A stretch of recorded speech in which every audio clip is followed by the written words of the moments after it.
Hmm.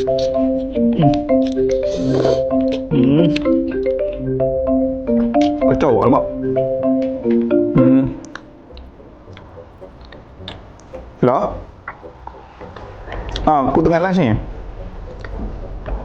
Lunch dekat Mumacan. Tapi aku makan sayur je lah sebab aku tengah diet sekarang. Aku dah janji dengan kau kan aku diet. Sayur je sayur. Takkan aku nak tipu pula. Sayur je.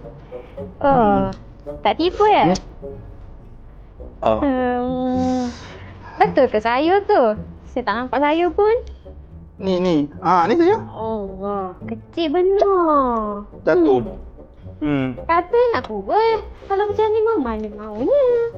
Susah lah. Dah tahu Mumacan ni tak boleh tahan. Nafsu dia tu macam lagi makan hari ni memang susah nak tahan. Tak boleh, sedap. So hari ni cheat day lah. Semalam cerita ke? Kalau macam tu, hari ni saya join cheat day. Tapi sedap. Tak try.